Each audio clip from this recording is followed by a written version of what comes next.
the first half of that equation is people have to know you. You got to be likable. You can't be incompetent. They got to trust you. And the more important half to maintain that relationship is you have to solve their problems. And you got to keep solving them.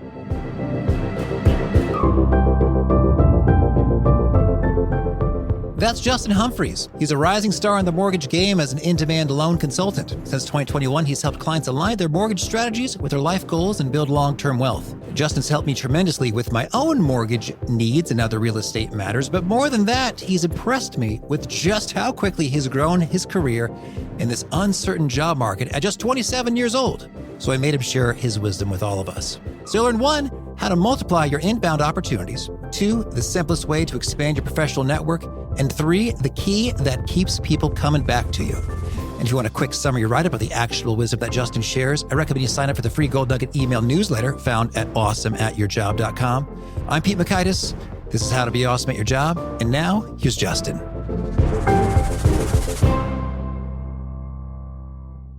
Justin, welcome. Hey, Pete. Great to be here. Appreciate you having me.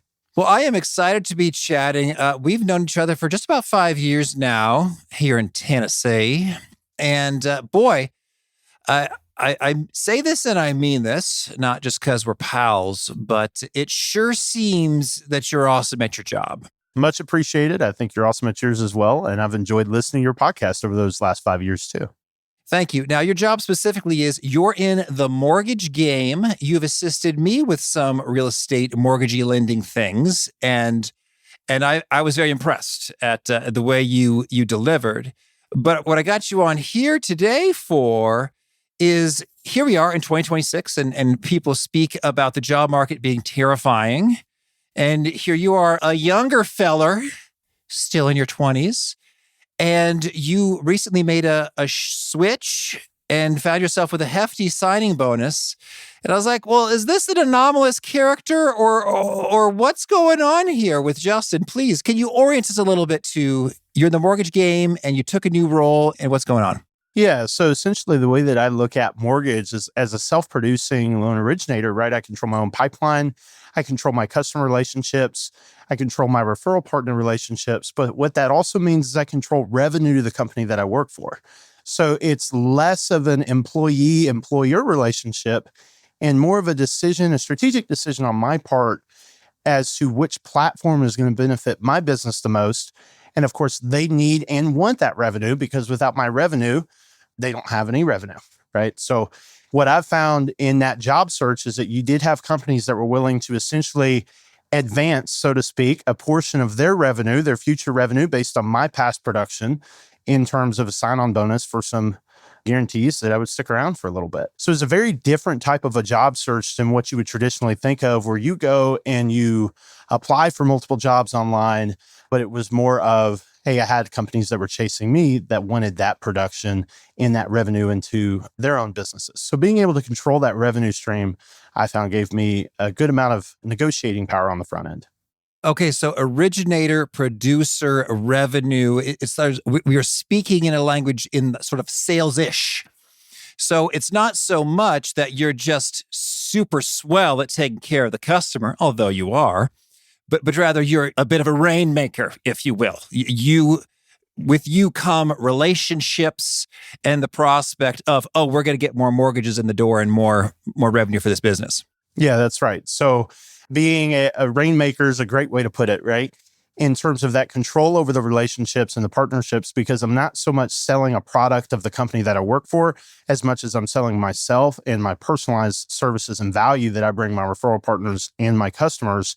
And I want to make sure that the platform that I work for, i.e. my company that employs me, is going to provide them with as much or more value than the previous company that I worked for. But it's not as black and white as I'm just selling a product that the company provides for me on company relationships. That's right. Because in many ways, there's a range of products in terms of lending, whether it's a VA loan or a FHA loan, and then all kinds of little nuances associated with it, or this is actually non-conforming in the U.S. sense of the word to the Fannie Mae and the Freddie Mac world. And so you know a lot of stuff. And in fact, I've been impressed. You often tend to surprise real estate agents when you call them about their own listings and inform them about some cool lending financing opportunities that could exist for that property that they're not even aware of. Yeah, that's right. So, well, and the beauty of mortgage is it's a very commoditized business, right? So I'm not selling loans that another company necessarily is completely incapable of doing. It's more or less a commodity, and the service behind it is me and my team and what we bring to the table for that referral partner and for the customer and the client experience. So most every lender is going to do an FHA loan. They're going to do a conforming loan. They're going to have some of the non-conforming goodies, special loan products, 20, 30, 40, 200 different loan products, right? Some of which are very niche and require specialized knowledge. Others are something we encounter on a daily basis. So having that specialized knowledge, I found does help out quite a bit when you're having those conversations with those referral partners. Okay. Well, so can you tell us a little bit about, so you made a switch recently to another mortgage company. Now, how did that come about in a world where some people are really spooked and they feel like jobs are scarce and layoffs are happening? You had a few people vying for you at the same time. Yeah, so it ended up being a combination of a couple of things, right? I'm always being recruited, right? My production's public knowledge, so you can go and pull it up with my licensing information. And so the numbers and the quantitative value, so to speak, to a company is publicly available, and people are constantly reaching out and constantly calling. So it's, hey, there's always the optionality to move. So there were a couple of things that were happening with the platform and the company that I was with before that were, I think, suboptimal. And so I had expressed that they were suboptimal, was willing to work to help make things workable in the way that I thought they should go, was rebuffed a few different times on that. So eventually decided, hey, I don't think I'm happy staying here. I don't think this is the platform that's going to bring the most value to me and my referral partners and my clients. So I'm going to move. And then once you make that decision, you start listening and hearing for those opportunities. So just like if you're looking for a vehicle, I have a truck, so I have a Toyota Tundra. And when you start looking for a new car, looking for a vehicle, you start seeing Tundras, Toyota Tundras, you start looking and seeing the vehicle that you are searching for constantly. So the reticular activating system, I believe is what it's called. And so I started getting that. I started noticing those spam calls that were just spam calls, a month prior. And now they're like, wow, this is an opportunity, right? So I started taking some of those. So I landed with about 7 or 8 different opportunities on my plate. 8? Yeah. Okay. Yeah. Just from listening, right? And 2 or 3 of which, about 3 turned out to be really good and pretty appealing either way. So, but what ended up happening is I ended up finding my role through a networking event. So through my BNI group, which I know we may have mentioned when we talked, Pete, that BNI, Business Networking International, created by Ivan Meisner, guest of the show. That's right. Hey. So through BNI, there was a referral partner and a real estate agent BNI that had known a company and specifically a team that was looking to hire somebody in our area here. All the calls and all the listening that I did in the marketplace boiled down to, okay, let's have a conversation. And that conversation turned into really 3 firm offers on the table. And I went with the platform and the terms that were most beneficial. So all of it happened, in a relative short amount of time. It was very interesting how that all came about when it comes to just keeping my ear to the ground, right? And just looking for the opportunities that were there the entire time. Mm-hmm. Yeah, that is good. Well, so I'd like to zoom out just a little bit for those who are saying, okay, Pete, I don't do mortgages. I don't do sales. Okay, what can I learn from this Justin fella? I think it's intriguing. A couple points there. One, you said your production is common knowledge. So people are logging in. I guess that's why you're getting all these calls from randos. They're saying, okay, who's doing a lot of mortgage loans? Okay, this Justin character. Oh, that's a good number. Wait, he hasn't been doing this that long. Oh, intriguing. All right. So that's pretty nifty, is that, and in a way, numbers, black and white, very appealing. But I'm thinking that there are many ways we can have our expertise, our value, what we can bring to the table in a public format, in terms of maybe they are listed. Maybe you've got a blog or a podcast, some content stuff, or maybe you've got patents or papers or science things. I'm thinking about Zuckerberg going wild, giving fat offers to all these AI scientists. They were known, like, I am a guy who can get some AI breakthroughs, and this is what you need. And so Mark Zuckerberg comes knocking at the door to get those kinds of folks. Yeah, I mean, even LinkedIn too is a platform for showcasing, in the bio section what you do, putting some numbers to it, making it quantifiable, I think is key. In my industry, everything is quantifiable, right? It's all about the numbers. They really do make a big difference. When the decision is, okay, am I going to be on kind of a standard or more average or mediocre level, or is this going to be, my number's going to be top 10%, top 5%? Because I think that's when you start really getting sought after, is what I found as well. When my numbers climb from, okay, I'm kind of average or median, right, early on, first couple years, to, okay, now we're not elite yet, and I'm still not working towards that, but top 5 to 10% is when people really start seeking you, because the top 1%, oftentimes top half of 1%, never move. Oh, Right? yeah. So, Okay. Well, yeah, that's interesting. And I like what you say about the numbers. And I say this a lot when it comes to working with resumes. Back in the day, I've looked at many, many resumes.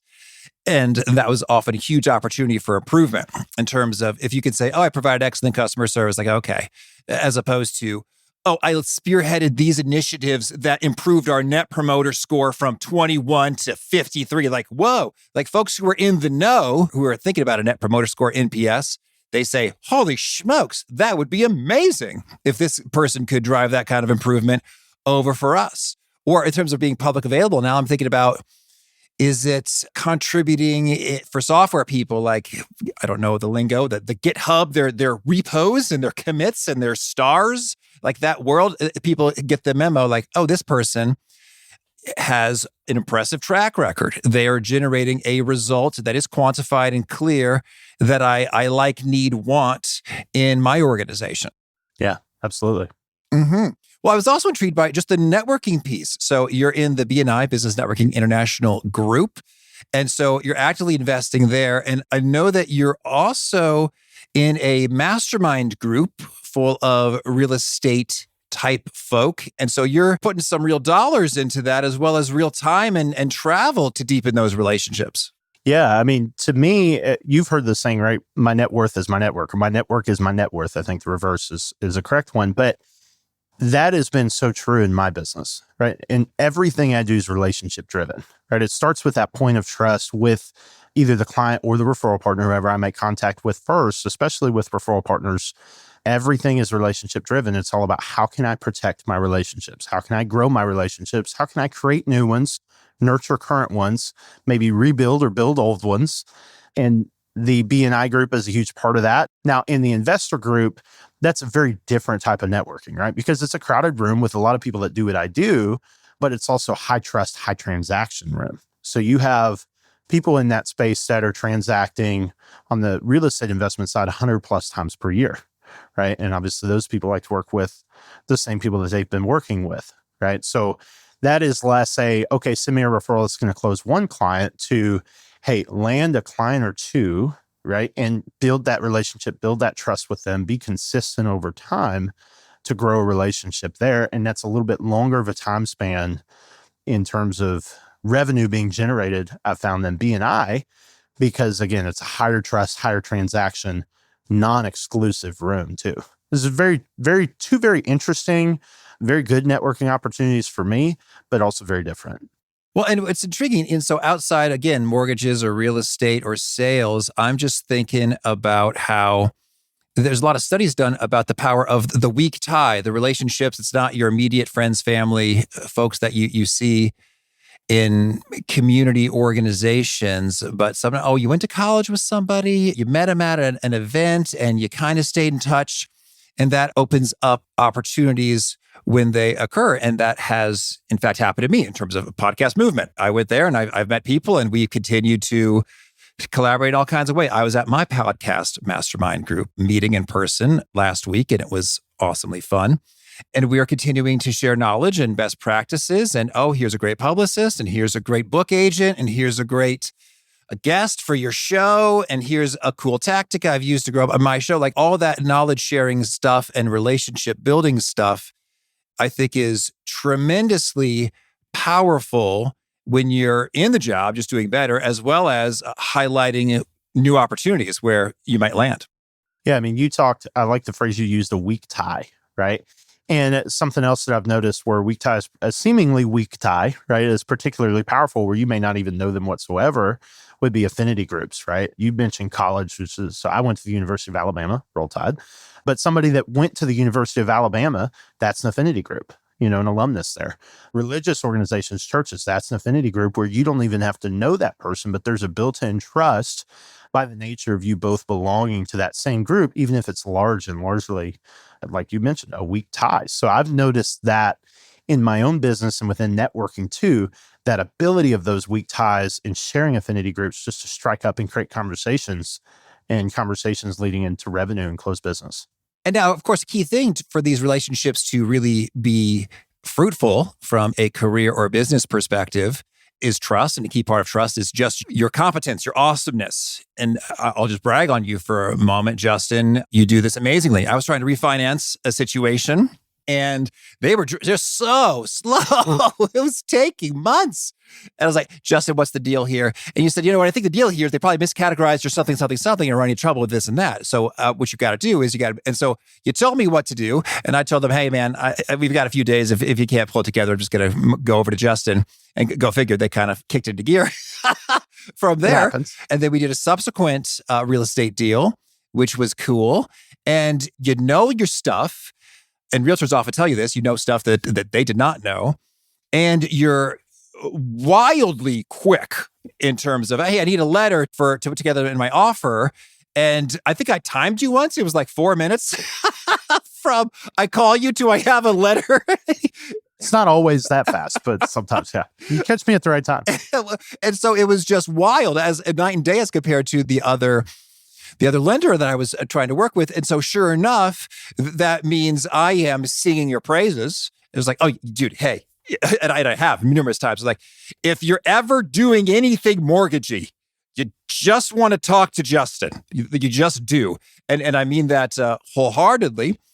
And so that speaks volumes. Because if you were kind of phoning it in and just kind of barely sort of kind of getting it done, but in a way that was in no way remarkable, we wouldn't be so fired up to recommend you. One thing I learned early on in my career, I didn't come up with this. I forget who did, but it was somebody noteworthy, much more noteworthy than myself. But people do business because they know, like, and trust you, right? But they keep doing business with you because you solve problems that they have, right? And so that's always been my focus is, what's the problem here? Whether that's the client, the customer, the referral partner, right? With the customer, with you, Pete, you needed that letter in 2 minutes, 3 minutes, 4 minutes so that you could execute on that house. That was the quote unquote problem, right? In your circumstances. For the referral partner, it might be, hey, they want to grow their business, but their conversion rate's not super strong. So how can I help them convert more clients, right? Or it might be, hey, I want to just keep the business I've got. I want to do it with less time and with less headache. So like, okay, that's their problem. How do I work on that? So that first step, the first half of that equation to generating that sustainable business, referrals, et cetera, is people have to know you. Obviously, marketing, top of funnel is huge. They got to like you. You got to be likable. You can't be rude, mean, et cetera. They can't be incompetent. They got to trust you with their transaction. That's earned. The second half and the more important half to maintain that relationship is you have to solve their problems. And you got to keep solving them. Right? Mm-hmm. Because there's always somebody, and in my industry, this is definitely the case. There's always somebody knocking at the door of that client, that referral partner relationship that says, hey, I can do this and I can do this. And I can, I'm going to promise the world, right? You can lose that partnership or you can lose that client in a heartbeat if you waver in your execution. And that is not a fun experience, right? Mm-mm. For anybody. For anybody, right? But as a whole, it's like, hey, if you're consistently working to execute at a high level and you don't leave that opening for the competition to jump in there and take your client, take your relationships, et cetera, that is much better. Well, why don't we get a little bit practical, tactical, super specific on what executing at a high level means. Now, that's going to vary in different roles and different positions, but one thing is responsiveness. You were super quick with me. That made impressions like, wow, very cool. I remember other times you have known things that other people did not know, and you've acquired that knowledge, as far as I can tell, by you show up at the events, the trainings, and you've actually read a startlingly large proportion of very long, very boring governmental documents associated with loan compliancy matters. You've actually read the things, and they're huge. Yeah. Yeah. So the HUD handbook, which is FHA lending guidelines of loans, I don't know, it's north of 1,000 pages, but Yeah. I don't know if I might have scanned that one, the full disclosure, scan the sections that are pertinent when needed. Right. But again, going back to solving problems, right? The excellence and that commitment, going back to your original question, I think it depends on the situation, right? So sometimes it is that communication piece of it where, hey, I'm getting back within X amount of time. Sometimes I'm able to leverage that knowledge and expertise and guidelines and kind of the get it done know-how is what I call it, right? To do things that others either don't think they can do, they can't do, they won't do it, to just get the loan done. And that's the problem that's solved there. Where, we had somebody last fall that was denied by 3 other lenders, I think it was, and she was about to lose this house, called me, and within 8 calendar days, we had her loan closed. It was just a regular FHA loan. Any of them could have done it, but they didn't leverage the expertise and knowledge of FHA guidelines the way that they ought to have. I don't know if that fully answers your question. That's really good. Yes. And I'm thinking now about a physical therapist. I haven't met him in person, but I've watched a lot of his videos. Dr. Aaron Horschig of the YouTube channel Squat University. His book is called Rebuilding Milo. And so he's got these videos in which someone says, an athlete had a shoulder problem that he went to 4 physical therapists and they weren't able to fix it, but we fixed it with these 2 easy exercises. I was like, you have my attention. and sure enough, like that is an experience I know people have had because, our bodies are miraculously wildly complicated. It's no surprise that a lot of physical therapists take a crack at a diagnosis and it's not quite right, not zeroing in on the exact right little tendons or whatever. And yet a real master of the craft is able to do it. And holy smokes, it gets referred like crazy. This book has 4.9 stars on Amazon with 4,000 reviews. But it seems like the guy is actually has that excellence in terms of, hey, when this body does this is often the thing. So let's try the thing. And holy smokes, that worked. And it's amazing. We tell everybody. Yeah. Creativity and persistence is what it boils down to. Willing to dig a little bit deeper, just in that example and in mine, willing to dig a little bit deeper than others will, go the extra mile, so to speak. It's a bit of a cliche, but it doesn't make it wrong. Where we're digging a little deeper, we're working a little bit harder. Now we're able to come up with solutions that others may not have thought of. Yeah, totally. And sometimes you get into, and it's so funny, you get pretty excited about it. Yeah, I know we didn't maybe talk about going this direction, but I'd love to take it this direction if you're open to it. That's what's going to separate in my field in the AI universe. Mm-hmm. Right? Not just the creativity and the problem solving. AI is good at it and will get better and better, mm-hmm. right? Creativity and problem solving are half of it, and the relationships is the other half, right? Yeah. And still knowing that this is an incredibly emotional transaction, right? For anybody, getting a mortgage, buying a house, whether it's first time, second time, or fifth time, investors are significantly less emotional about it, but still, anytime money's on the line and you have a personal stake in it, it just feels heavy. Right. Yeah. And it's high trust position. Some home buyers care less about that and some care much more. But those that are experts with the trickiness, I think are going to be who's going to be successful in the long term. Because I'm looking at this, the average profile of somebody that does what I do is they're in their mid 50s. They're a white guy. I mean, I'm a white guy too, nothing against white guys, but I'm 27. Right. So they're not thinking on a 30-year time scale of this industry, more than likely, like I am. I'm mm-hmm. sitting here going, hey, is this going to be here in 5-10 years? Certainly. That's important. I think it'll be here in some form or another for the next 10-ish years at least. But what does the job look like in 20 years? What does it look like in 25 years? What does it look like in 30 years when you can push button, get mortgage? It's simplified a lot since the internet, but it's not yet at the point where it's push button, get mortgage. Yeah. Right?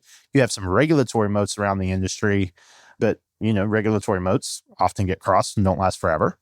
So at the same time, as those that can make personal connections and think outside the box, think creatively, understand people in a way that I don't think AI will ever truly be able to understand a person, are going to be the ones that stay successful for the next 20, 25, 30 years.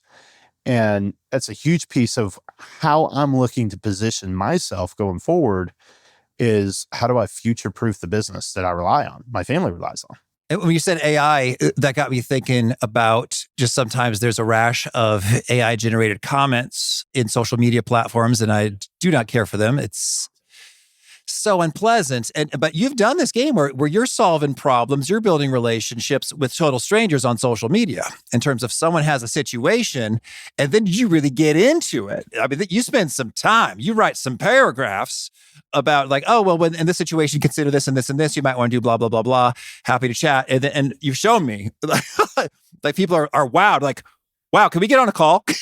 All of a sudden, total stranger on the internet wants to be talking to Justin, and that's just good for your business. Yeah, I mean, it's awesome. And that's something I only recently started doing in the last month, 2 months. That I've never even, I mean, I've considered it, but I've been like, looked at content. I do some content and stuff here and there, some batched out stuff, which is awesome.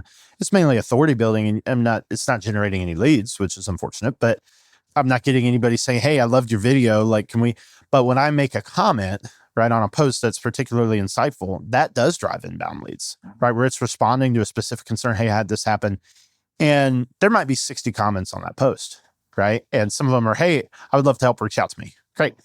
I mean, so the mindset that I have going into those types of situations on Facebook groups, marketing and networking in there, Reddit, whatever it is how much can I give away for free? How much value can I provide? I want to provide so much value that one, the OP, right, the poster of the question, comment, whatever, reaches out to me ideally. And if they don't, somebody else sees it and they're like, wow, that was pretty insightful. Or wow, that's a good rate. Or that's a good whatever. That's a good strategy. And I get inbound leads. So, I mean, I've had several that have converted at a surprisingly high rate because you think internet lead and you think, okay, call center, 1% conversion, 1 to 5% if you're excellent. And that's not what I've seen at all. So it's just a different kind of marketing and a different kind of strategy where it's how much knowledge do I have and how much of that can I put into words and convey, even if it takes me a few minutes, as opposed to you have some canned AI posts and comments. So some will reach out to me and some are like the canned AI responses. I'm like, that's not even correct. And I've had a couple that were AI assisted writing when they get longer that I've gone back and edited, and that's worked okay.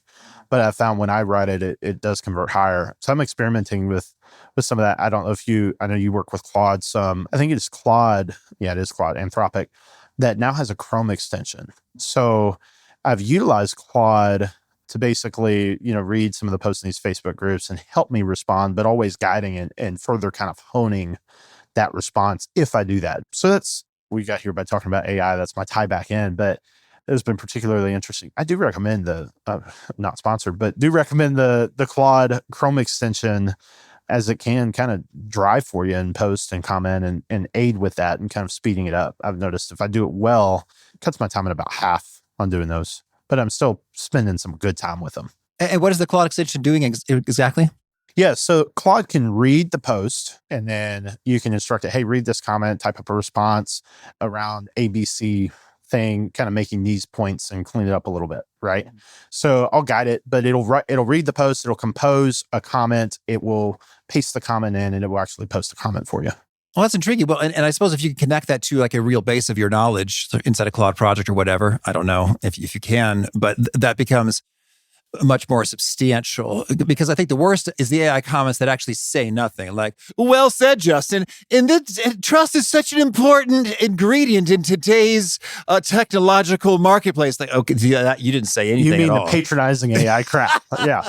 So I listened to a keynote a couple months ago on AI, and you may have to bleep this out or not, but he had a good comment that when you rely on AI for your strategic thinking, right, which I no longer do as a result largely of listening to this, you're getting your strategic thinking, your big picture, $1,000 an hour work or whatever hourly rate you want to assign to that, guiding your business based on what he called the opinions of the masses of asses.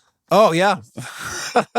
Well, yeah, I heard somebody did a study and they realized that no matter what context you put in for a strategic problem in front of the AI, It just went with what the masses said, even if it's a completely different context. It wasn't actually quote unquote thinking.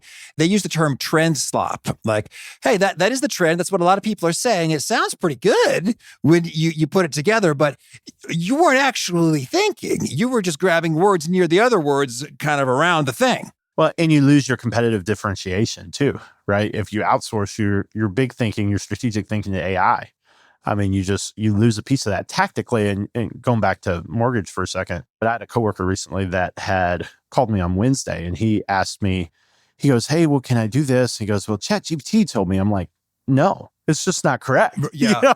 So when he laughed, and I laughed because I'm like, no, man, that's not. I use the same, but straight up doesn't work with the law. I'm like, that is just not correct. And so now he has a file that's DOA right now because he relied on ChatGPT to give him loan guideline advice. And this is an originator. Hopefully he's not a listener. But no, I told him, I troubleshot for him and told him what he needed to do and whatever. And that I think is going to be fine. But yeah, you don't want to use your ChatGPT for your strategic thinking, right? Mm-hmm. I think inherently we know this, but we have to retain, I get off my soapbox on this here in a second, but we have to retain, that which makes us human, right? Yeah. And that which makes us competitive in the marketplace. Well said. Well, yeah, that seems to be a real theme. Competitive in the marketplace. Like, you solve a real problem, you bring forward revenue. That is publicly known and understood. That is published and it's quantified and it's unambiguous.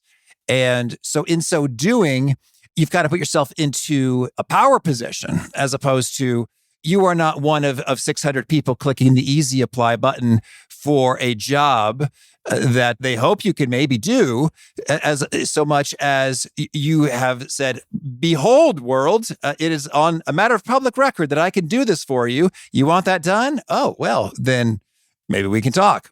Yeah, that's right. And that's been a huge, huge piece when I look strategically at my work, right? And I look at, okay, could I go do this other role that's maybe a bit easier, maybe a bit less stressful, maybe not as high pressure? I look at that and I go, there's a trade-off there. When you're since going from outside sales, outside loan officer relationship to inside, meaning like say your preferred lender that works for a builder's lender, whatever that might look like, you have a captive business, right? Then you lose that ability to be in that power position in the negotiating table because you don't own the book, you don't own the relationships, you don't own the business channels, right? So I know that's not going to apply to all of your listeners one-to-one, but I think you're right on. Like when you can quantify your value that essentially, hey, you would otherwise not have this revenue had I not been with you and had I not brought this piece of this relationship, this piece of expertise, this experience to bear, and thinking about those things as you're on the job hunt is huge. Yeah. Well, Justin, tell us anything else you want to make sure to mention before we hear about some of your favorite things. No, I mean, I think we hit on it. Big thanks to Justin for sharing his wisdom with us. And big thanks to our sponsors. Check them out. One sponsor to check out is Shopify. When you're starting something new, what ifs abound. What if I fail? What if nobody cares? What if nobody buys my stuff? Shopify can help make things easy. Shopify is the commerce platform behind millions of businesses around the world and 10% of all e-commerce in the U.S., from household names like Magic Spoon and Allbirds to brands just getting started. Shopify facilitates everything from inventory to payments to analytics and more. No need to use a dozen different software tools. Everything's all in one place, making your life easier and your operations smoother. And what if you get stuck? Well, Shopify is always around to share advice with their award-winning 24/7 customer support. You can get started with your own design studio with hundreds of ready-to-use templates. Shopify helps you build a beautiful online store that matches your brand style. It's time to turn those what-ifs into ka-ching with Shopify today. Sign up for your $1 per month trial today at shopify.com/awesome. Go to shopify.com/awesome. That's shopify.com/awesome. Ka-ching. One sponsor to check out is Keepsake Voices. Heads up, Mother's Day is coming up very soon, May 10th to be precise. You can send her flowers again and she'll say nice things. But I recommend you send her something special she can open and cherish for generations with Keepsake Voices. Here's how it works. When you order, your mother will receive a lovely handwritten card inviting her to speak with an experienced journalist. This interviewer will ask powerful questions to surface treasured stories and things that make your mom special. That conversation is recorded and masterfully crafted by an experienced audio engineer and graphic designer to create a beautifully edited audio and digital book. Your mom gets a special experience reliving memories whenever she likes. Meanwhile, the whole family can enjoy her keepsake voice for centuries. So give mom something special that will last for generations. Go to keepsakevoices.com/Pete to knock off nearly $100. That's a third off their retail price at keepsakevoices.com/Pete. Okay, cool. Well, now could you share a favorite quote, something you find inspiring? A favorite quote has to be, and I'm not going to name the Bible verse because I don't know it off the top of my head, but it has to be that God will never give you more than you can handle. All right. And a favorite study or experiment or bit of research?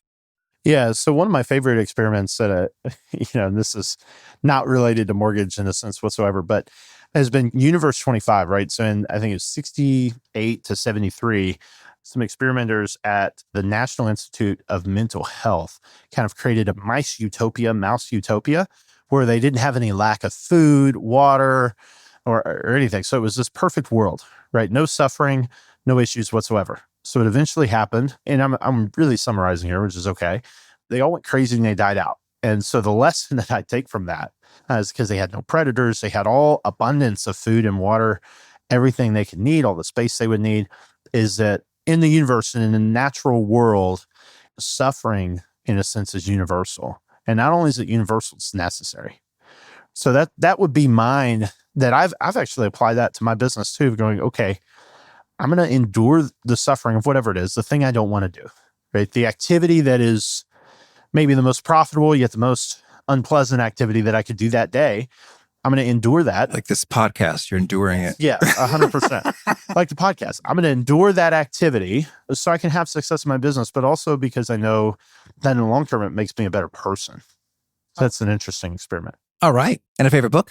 Yeah, favorite book, I'd say 7 Habits of Highly Effective People. I mean, it's huge. I love the concept of continuous improvement and sharpening the saw from that book. It's kind of guided a lot of my personal and professional life of just continually doing better. Okay. And a favorite habit? It's really simple, and it strikes me as rather basic just to say it, but just having an alarm that wakes up at the same time every day, regardless of the day, Monday, Friday, Saturday, Sunday. I've found that it's a cornerstone. Okay. And is there a key nugget you share that is a bit of a mantra or slogan that you roll with? It's funny because I think about this, and one of the key mantras I find myself saying is something my dad told me when I was about 5 years old. I was on a football field, and as I dissect it, I think about it, and I'm like, this maybe not be a good thing, but it is the idea that if you start something, you finish it, right? And so whatever that looks like, now maybe that means that in business, you start something and you iterate and you iterate and you iterate, or you make the decision to stop if it doesn't work. But this idea of always taking the start of the journey to its completion, whatever completion that may be, I think is huge. Just that persistence is something I mentioned earlier. Persistence. And if you start something, you finish it. Sticks with me. All right. And if folks want to learn more, get in touch, where'd you point them? Yeah. So my cell phone, being a mortgage lender, is always open and public knowledge. So cell phone is the best way. Call, text 615-438-8125. I do have a website, justinhumphries.org. I'm sure that'll be in the show notes as well. And an email address that I'm sure Pete will throw in the show notes. So feel free to get in touch with me at any time, all things mortgage or any other items. And can you actually say the email address? Yes. The email address is jhumphries@loandepot.com. Okay. And do you have a final challenge or call to action for folks looking to be awesome at their jobs? Just everything that we've talked about today. When you're on the job search, putting yourself in the driver's seat, creating and continually maybe keeping a record of those quantifiable moments in your job career as they happen, right? So if that's, hey, I improved this by ABC amount, right? So kind of create and track a record so that as needed, you can draw upon that, put it on paper for the job search. I would challenge everybody to have that running record. All right. Justin, thank you. Yeah. Thanks, Pete. Great to be on here. Great chatting with you today.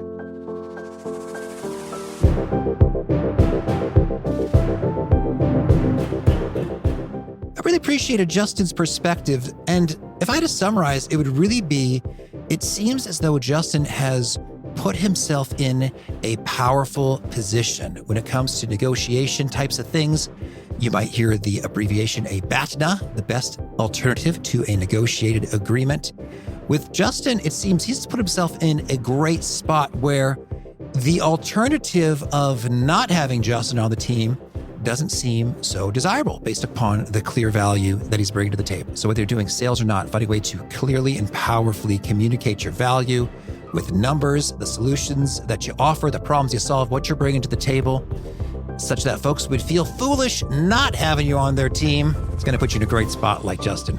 Good stuff here. If you want to check out the show notes or the transcript or the links to items that we've referenced, I recommend you mosey on over to awesomeatyourjob.com/EP1149.